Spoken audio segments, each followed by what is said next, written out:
الطلبة. مشاهدي قناة الأنبار الفضائية في كل مكان، الطلبة الأعزاء أينما كنتم أهلا وسهلا بكم في حلقة جديدة من برنامج صوت الطلبة، مع ضيفة لهذه الحلقة مميزة دوما. أينما يوجد الجمال في جامعة الأنبار نجدها موجودة. السيدة عميد كلية الصيدلة الأستاذ المساعد الدكتور زينة محمد السبتي. أهلا وسهلا بك دكتورة. أهلا أستاذ صبري، شكرا جزيلا على هاي المقدمة الراقية. طبعا أكيد تستحقين الأكثر. الله يسلمك، شكرا جزيلا.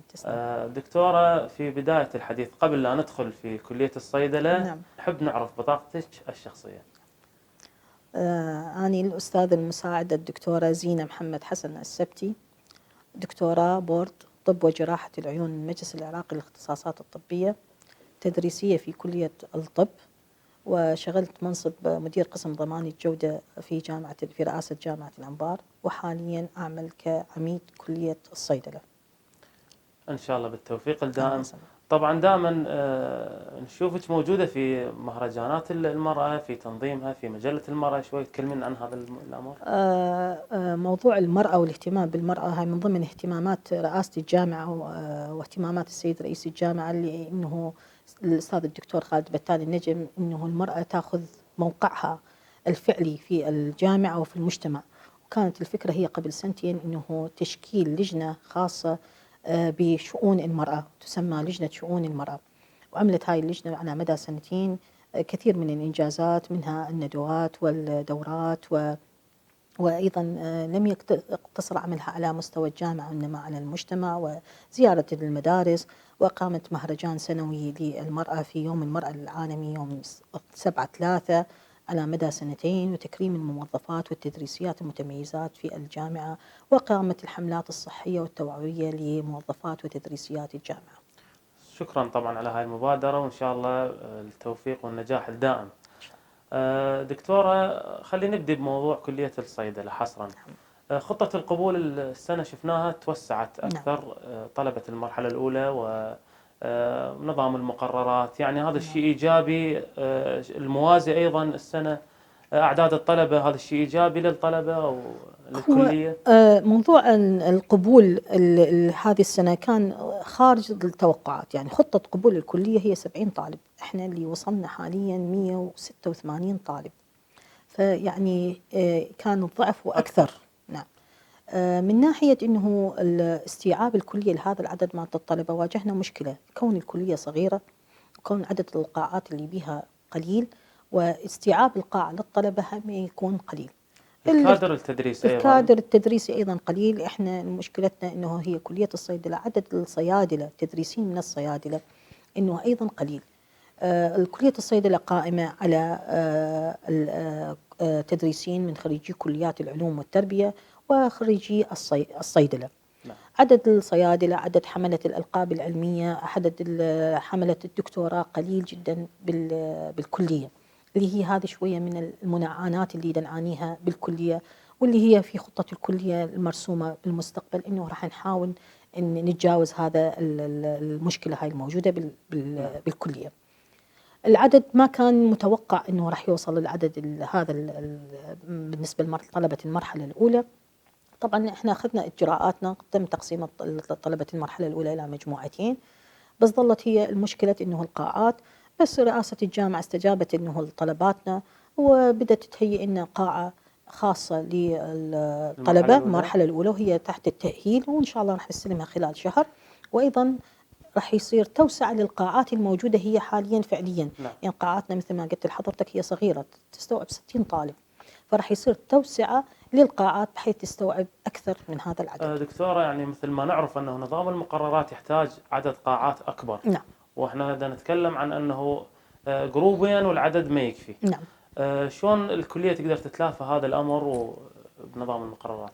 نظام المقررات أول خطوة أنه سويناهم جروبين، وعندنا الأكبر قاعة استغليناها كانت إنه المرحلة الأولى، وصارت المرحلة الأولى وصارت إنه المحاضرة إنه تعطى من قبل التدريسي على مرتين وعلى يومين، لحين ما إنه تتوفر القاعة الكبيرة اللي هي تأهلها يعني الجامعة.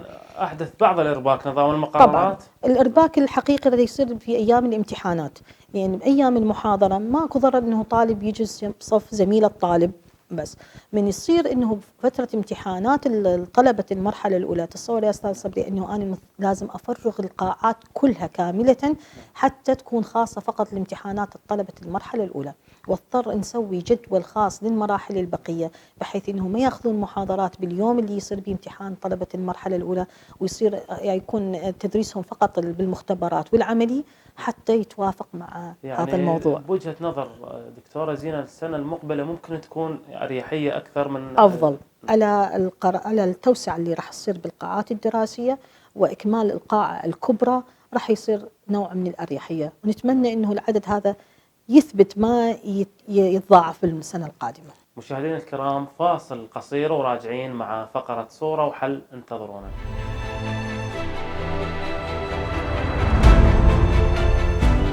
مشاهدينا الكرام، عدنا وإياكم مع صوت الطلبة ومع كلية الصيدلة. الآن مع فقرة صورة وحل.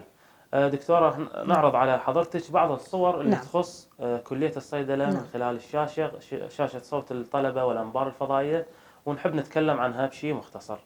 الصورة الأولى للمولدات الموجودة في مدخل الكلية. طبعا احنا شفناها مكانها غير مناسب. تعليقك على هذا الموضوع؟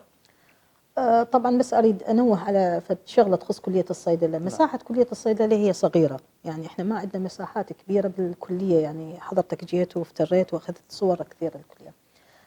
مكان المولدات صحيح هو غير لائق لأنه صاير في مدخل الكلية، بس المساحة اللي بصف المولدات هي هذه مخطط لها أنه تنبني بناية كاملة للمختبرات، فمن ضمن المخطط مات بناية المختبرات أنه تنقل المولدات من هذا المكان.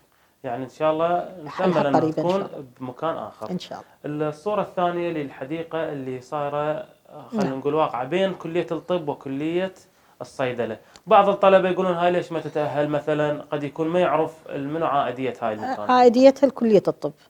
هي حضرتك إذا شفت أنه هي حديقتين، حديقة عائدة لكلية الصيدلة وضمن حدود وسياج كلية الصيدلة، وهاي تم زراعها وتهيئتها.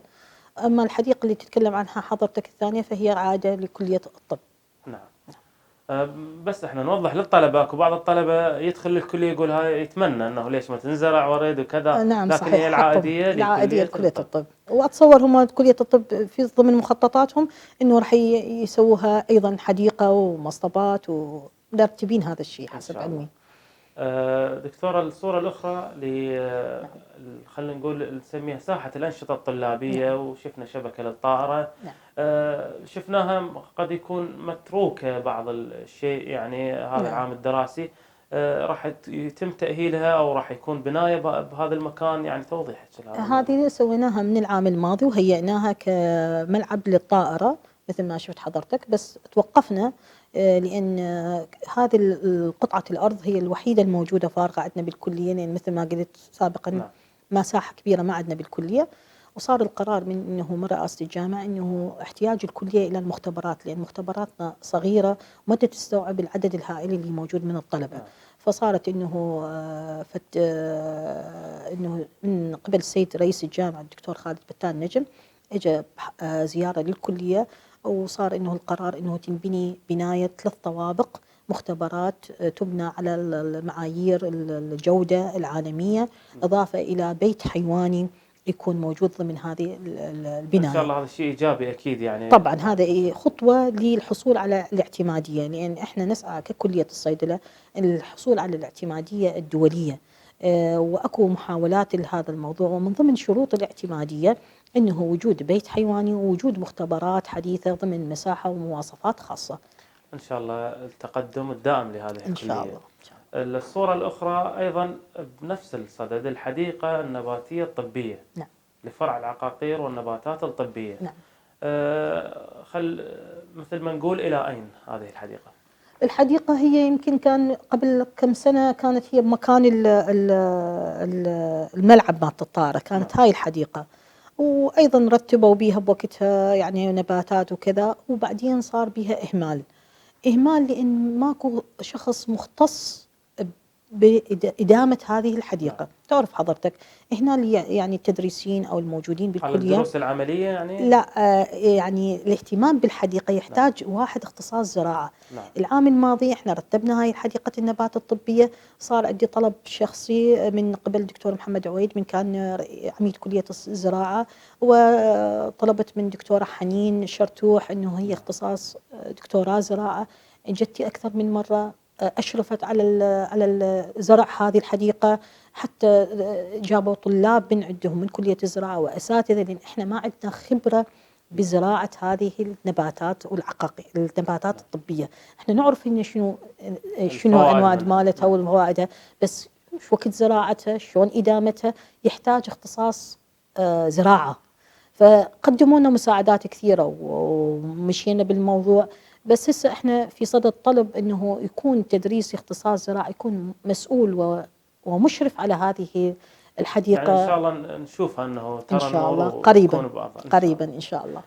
الصورة الأخيرة للمساحة اللي متروكة أمام النادي، نادي الطلابي، ممكن تستغل في بناء أو في حديقة أو في مكان جلوس؟ هل هي تابعة للنادي؟ اللي صارت زيارة السيد رئيس الجامعة دكتور خالد بتان نجم لكليتنا قبل أسبوعين، وكان الصور يمكن موجودة تحبون هذا. اجى السيد رئيس الجامعة بحضرته، وكان الاقتراح من كليتنا انه نوسع القاعات الدراسية. هذه المساحة اللي صارت بين النادي وبين قاعات دراسية، قاعات الدراسية صغيرة ما تحوي أكثر من 60 طالب، فكان القرار انه نوسع القاعات، ناخذ هذه المساحة ونضيفها للقاعات الدراسية، وتبنى طابقين حتى توسع القاعات الجوا والقاعات والمختبرات الفوق. والسيد رئيس الجامعة بنفسه أشرف على هذا الاقتراح، وأنطى إعازات وتوجيهات إلى قسم الشؤون معارض المشاريع بتهيئة المخططات لهذا الموضوع. يعني إن شاء الله نوعد الطلبة ونبشرهم أنه راح تكون قاعات دراسية، تكون توسعة القاعات الدراسية باستغلال هاي المسافة اللي هي بيننا وبين النادي. لأن أكرر إحنا ما عندنا مساحات، الكلية صغيرة، فبدنا نحاول بأي طريقة إنه نوسع قدر الإمكان ونصعد بالاتجاه العمودي إن شاء الله. إن شاء الله. مشاهدينا الكرام، فاصل قصير وراجعين مع فقرة فيسبوك، انتظرونا.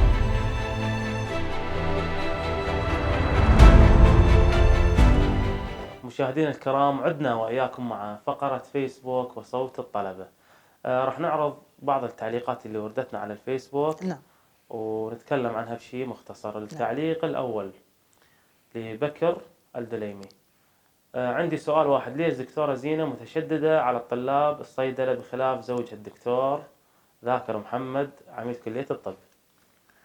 يعني هو تعليق هذا عام، يعني ما محدد متشددة من أي ناحية. أنا متشددة من ناحية زي الموحد صحيح، الالتزام بالمحاضرات والالتزام بالنواحي العلمية والأخلاقية بالكلية، لأن أحس نفسي يعني مؤتمنة على هذه الكلية، خاصة وأن الكلية هي بها 80% من عندها هي بنات.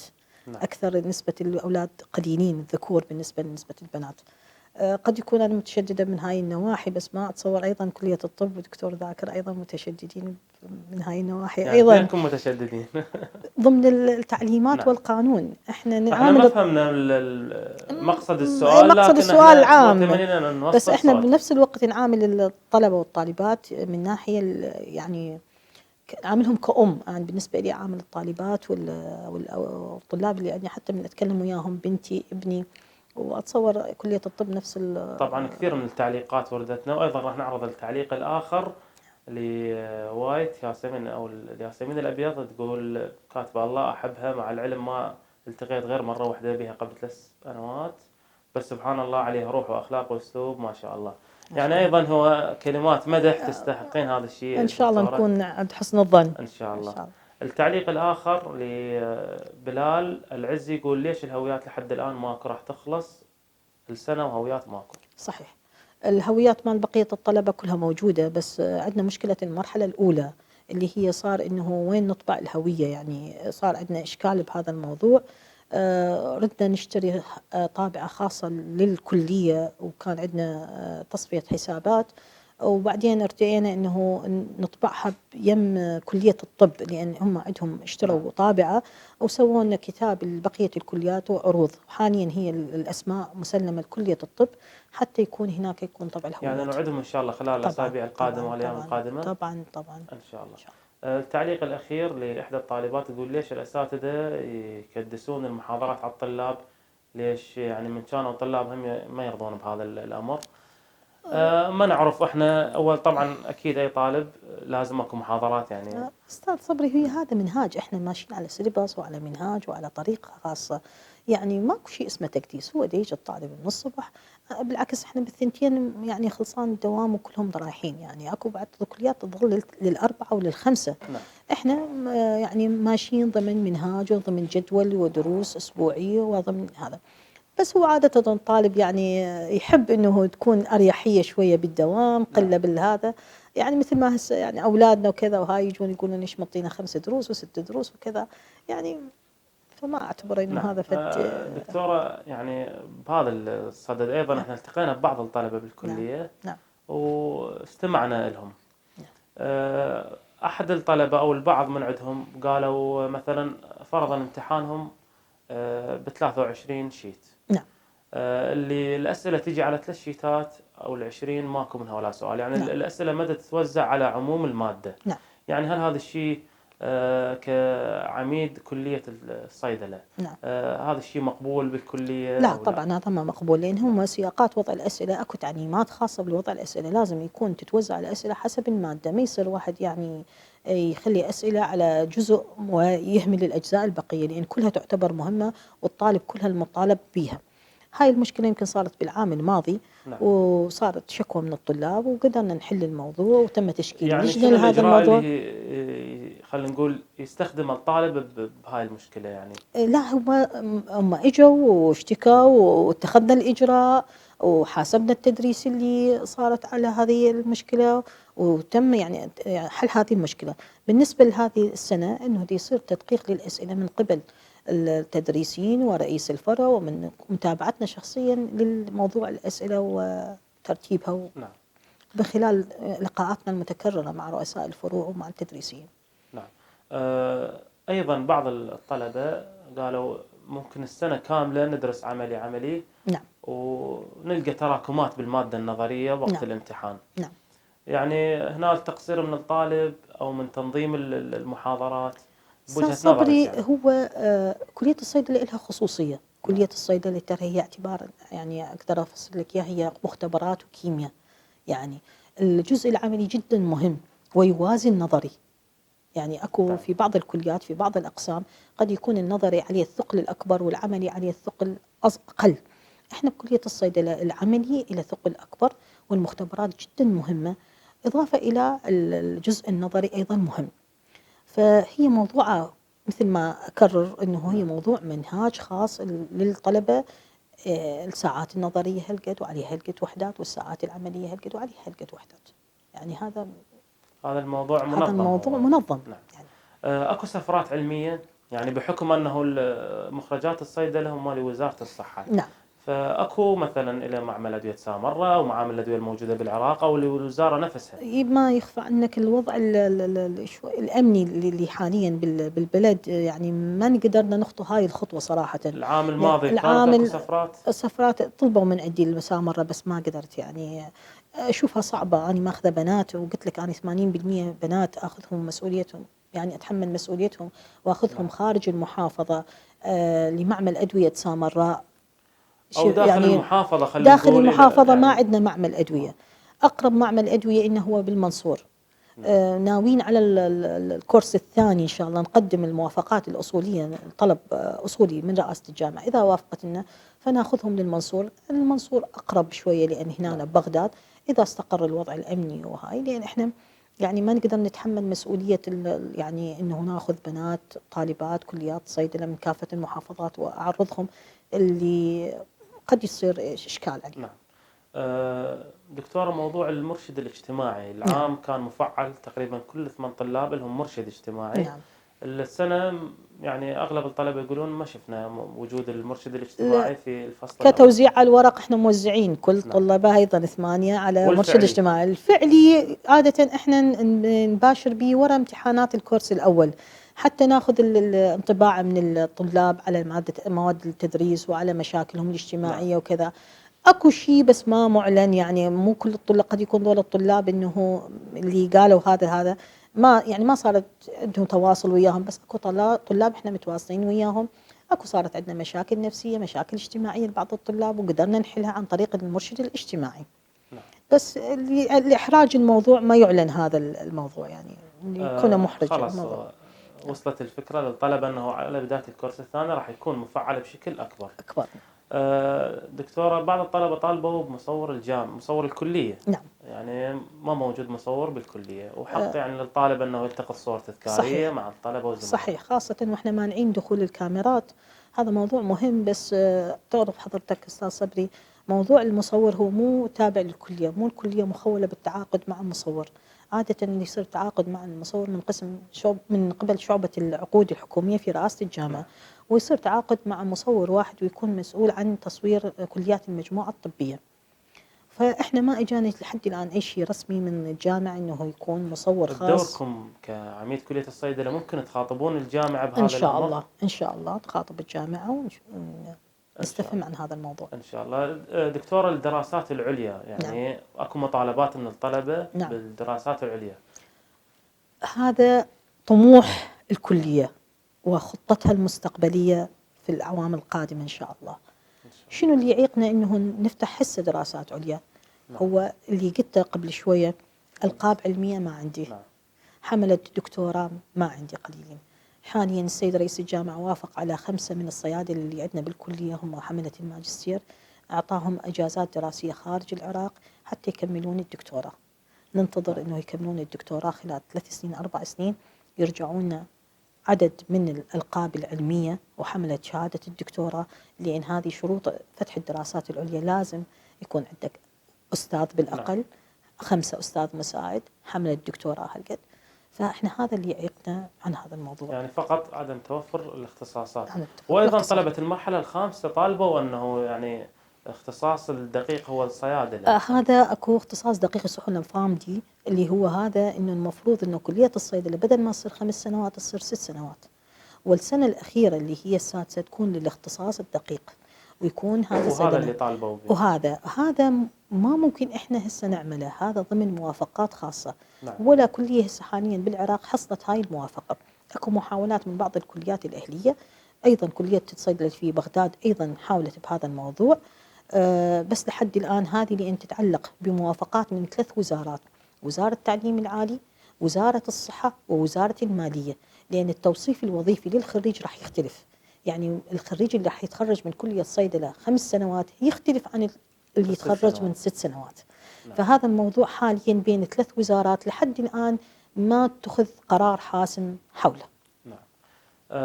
نتكلم بشيء مختصر عن الأنشطة الطلابية. نعم. المجال العلمي إن شاء الله اكتفينا به. نعم. الأنشطة الطلابية احنا شفنا طلبة كلية الصيدلة في جامعة الأنبار يشاركون في دورات الرسم والدورات الفنية والنشاطات الثقافية والمسابقة القرآنية، وحتى الألعاب المنضدة، تنس الطاولة وغيرها من الألعاب. لكن كداخل كلية الصيدلة هل هناك ساعة في الأسبوع أو ساعتين هي مخصصة للأنشطة الطلابية؟ ضمن الجدول الأسبوعي مال مراحل كافة عندنا ساعات حرة موجودة ضمن الجدول. نعم. موجودة بكل مرحلة إلها ساعات حرة ما تقل عن 2 ساعة لكل مرحلة في الأسبوع. في الأسبوع.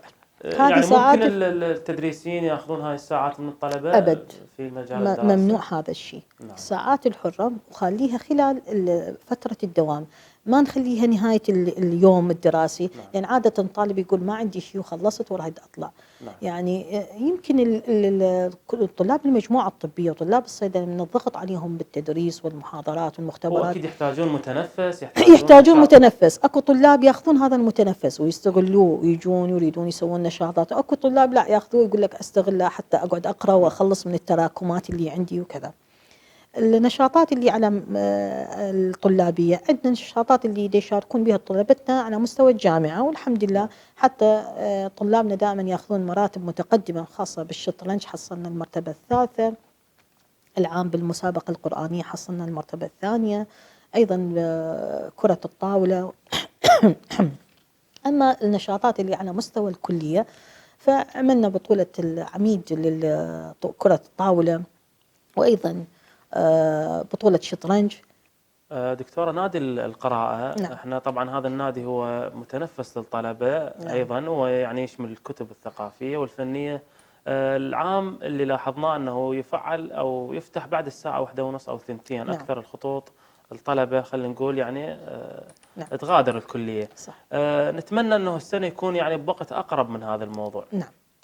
هو موضوع نادي القراءة كانت تجربته العام، وكنا متخوفين هل التجربة هاي راح تنجح أو لا، إنه طلاب المجموعة الطبية وكلية الصيدلة بالخاص إنهم مشغولين بالدراسة والمحاضرات والامتحانات، خاصة إحنا عندنا من نظام الكورسات يعني يخلص امتحانات الميد يبدي بالفاينل.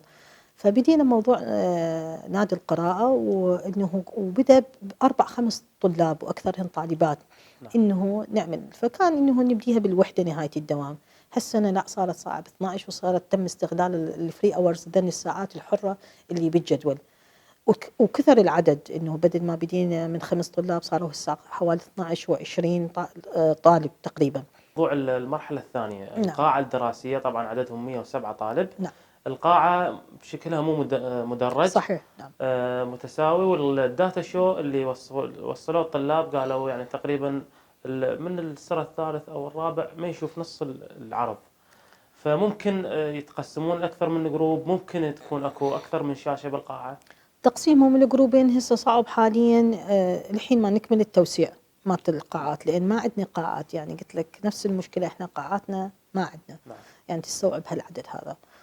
مسألة إنه القاعة ما مدرجة، هو هذا خلل منذ ما انشأت القاعة، عدد 107 وما مدرجة القاعة. هذه ضمن خطة الكلية لتأهيل هاي القاعة وعملها بشكل مدرج ممكن وتأهيلها تكون تجربة بالكامل. شاشات عرض يعني داخل ممكن القاعة. حاليا إنه هاي فكرة، إنه نخلي شاشة على الجوانب حتى لمساعدة الطلبة. بالضبط. إن شاء الله. في ختام البرنامج أمنية وهدية. أمنية تتمناها دكتورة زينة لكلية الصيدلة. أتمنى إنه هاي الكلية إنه تأخذ فرصتها من التعيينات ومن الصيادلة حصرا، لأن عدد الصيادلة بهاي الكلية قليل، وإحنا يعني كلية الصيدلة لازم يكون بها عدد يعني من الصيادلة، لأن مهما يكون طالب كلية الصيدلة يحتاج إنه خبرة صيدلاني وتدريس الصيدلاني يكون ياخذها. هذا ما ينفي إنه دور خريجي كليات العلوم اللي هم الأساس في تدريس كليات الصيدلة. نتمنى إنه يكون حصة في التعيينات من الوزارة، حتى مثل ما قلت لك إنه إحنا نسعى للاعتمادية. نعم. الاعتمادية تتطلب كادر تدريسي كبير من حملة ألقاب وشهادات عليا. نعم.